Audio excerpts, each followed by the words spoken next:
Welcome to the review of a Toyota Auris 1.8 Hybrid. It's just started and it's cold, so the engine's kicked in, so it's not the quietest engine in the world, as you can see. This hybrid is, in terms of the reliability stakes, it's top of the tree. And if you want something with free road tax in the UK, here it is in front of you.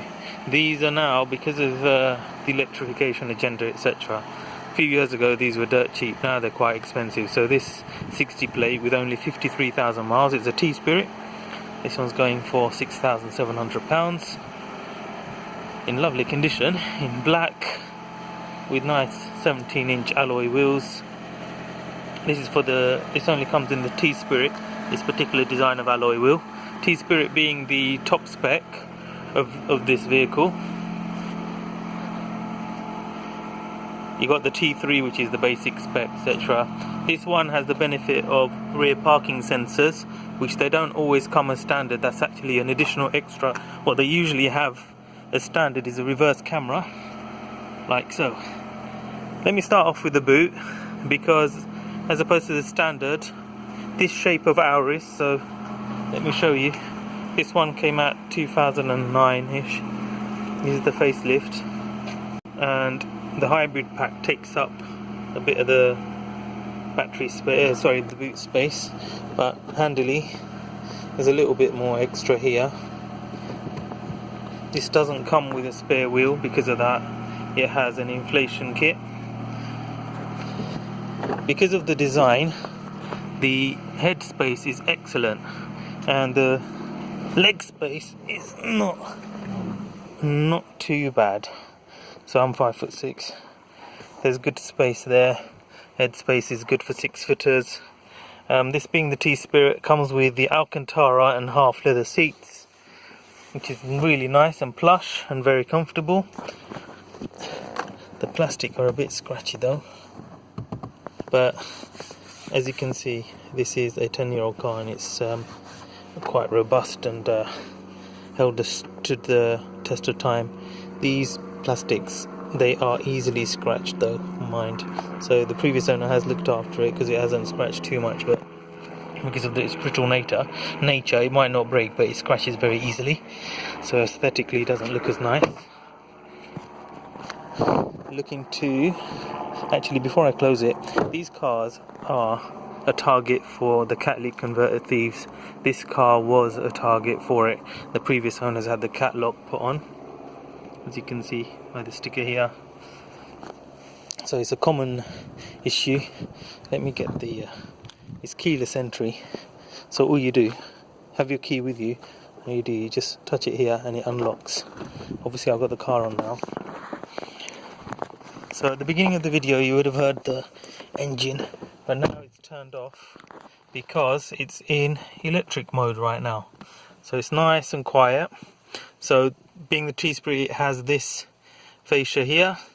This in 2012 was updated, so it more or less looked the same, just less buttons, etc., and upgraded software for the sat-nav. But it's exactly the same features, just updated.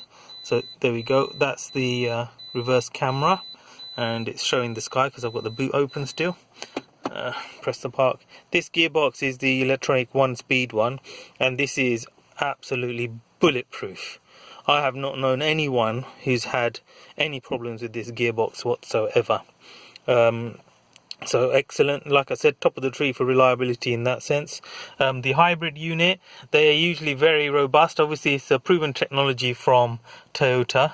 They usually last about 140,000 miles before they go, and even when the battery goes, the engine still runs, so you can still drive it as a normal car, even if you don't want to fix the hybrid unit, for example.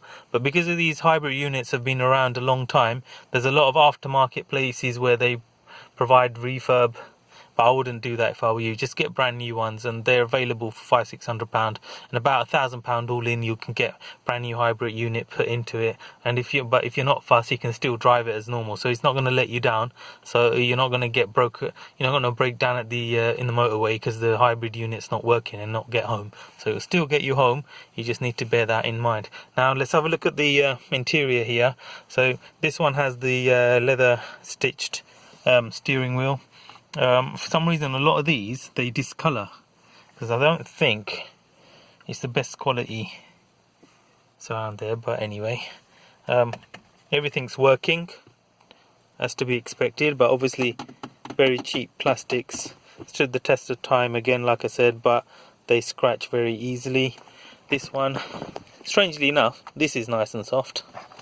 Got a split glove box, so you've got auxiliary there, and then underneath you've got a nice sized glove box, which isn't dampened like the Germans, but it's there.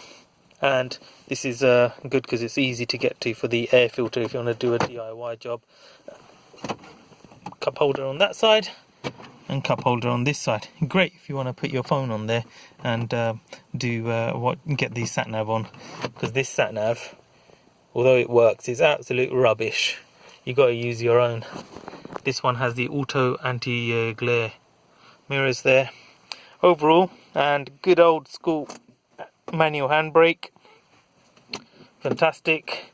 Now there's 3 buttons here. There's the power mode, eco mode and EV. EV only when the battery is fully charged. Let's see what happens here. See, look, EV not available, low battery. So what it does is it self-charges, and it only activates when it's got enough charge. And then you've got your eco mode that then reduces the power but increases fuel economy, and then you've got your power mode. And I like putting it in power mode because it's a big difference, especially when you're like trying to pull away at the traffic lights or on the motorway. So if you can, put it in power mode, but if you want proper economy, then just put it on eco mode and let the hybrid unit do its thing. So in terms of like the average fuel economy, you get well over 60 in town, but on the motorway you're looking at 40s, early 40s if you're good. But other than that, if you look around the interior, it's not the most exciting interiors in the world, and obviously not the plushest, softest material, but it's, you know, built to last. This is 10 years old, and as you can see, it looks really nice. The seats, especially in this trim, are very nice and comfortable. The suspension itself for long motorway drives, if I'm being picky, maybe it's not as comfortable on a long trip as it is the equivalent Golf, for example. So the Golf does beat it in terms of overall comfort and road manners on the motorway, because it feels a bit light on the motorway, as per the issue with common issue with all these Japanese cars, really. And so my recommendation in terms of these hybrid ones is make sure you get the T-Spirit, so you get all these bells and whistles. Holds its value and then makes it easier to sell on. Do bear in mind that it has a smaller boot, and so you might want to check if your pram fits into it. That's the only downside. Good side is it's got warranty if you buy it new. Obviously this one's out of warranty, but the hybrid unit comes with an 8-year warranty on it.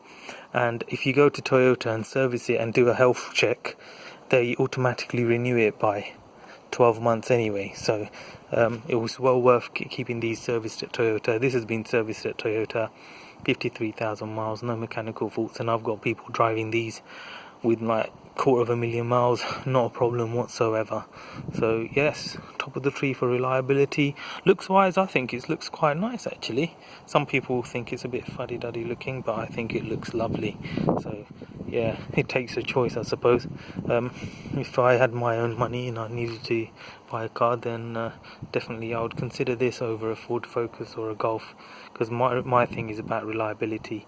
And if I was going to do motorway driving, I wouldn't really get these size of cars. I would go up to, say, a Mondeo sized, like a Passat or something like that, for longer journeys, so it's more comfortable. But yeah, for a family runabout with free road tax, minimal maintenance, so cheap to maintain these cars. The previous owner, I know him personally, and he's literally spent nothing on repairs on this car. All he's done was basic servicing, and he's had to change the brake pads and discs as per, you know, because they wear out obviously after doing 50,000 miles, but it's never let him down. It's nicely featured, super economical, and other than being the target of catalytic converter thieves, this particular shape of Auris. All you need to make sure is, if you don't have a cat guard like this one, just go into Toyota and they'll put one on for you for about £250. Saves £1,000 bill trying to get a replacement catalytic converter and O2 sensors fitted. So is this a recommended car from me? Oh yes, it is. If you can get one of these, it's well worth paying the premium for these. For example, this one's £6,500, but it is a hybrid unit, so it saves you money and it's worth the extra dough. You'll get your money back when you, in terms of running costs, low running costs, and also resale values. So, well, highly recommended, everyone. Top of the tree for me in terms of this class of car. Maybe not on the style stakes, but definitely in the reliability stakes. Hope this helped. Like and subscribe. Take care. Bye bye.